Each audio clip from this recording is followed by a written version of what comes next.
আপনাদের স্বাগত জানায় আমার এই চ্যানেল রুলস এবং রেগুলেশন। আজকের ভিডিওটা শেষ পর্যন্ত না দেখলে আপনি একটা বড় তথ্য মিস করবেন। কারণ রাজ্য সরকারি কর্মচারীদের দিয়ে নিয়ে এমন একটা ঘোষণা এসেছে যেটা অনেকেই অর্ধেক শুনছে কিন্তু পুরো বিষয়টা বুঝছে না।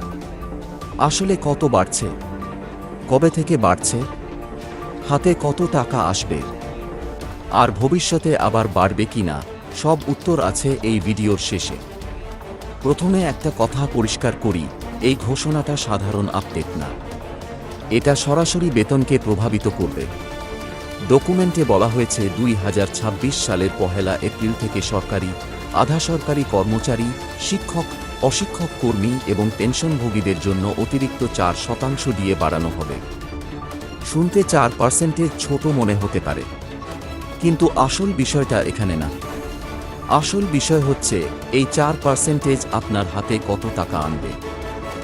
ধরুন কারো বেসিক বেতন 30,000 টাকা, 4% মানে 1,200 টাকা সরাসরি বৃদ্ধি। বছরে সেটা দাঁড়ায় 14,400 টাকা। আর যাদের বেসিক 50,000 বা তার বেশি, তাদের ক্ষেত্রে এই সংখ্যা আরও বড়। অর্থাৎ এটা এক মাসের নয়, বছরে বড় অঙ্কের পার্থক্য তৈরি করবে।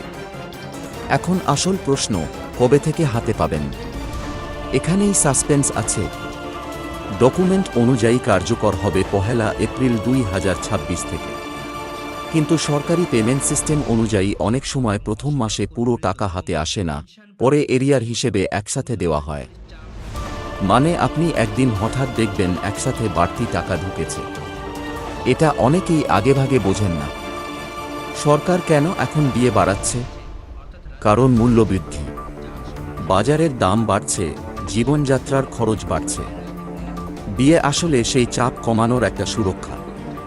অর্থাৎ এটা বোনাস না, এটা জীবনযাত্রা টিকিয়ে রাখার হিসাব।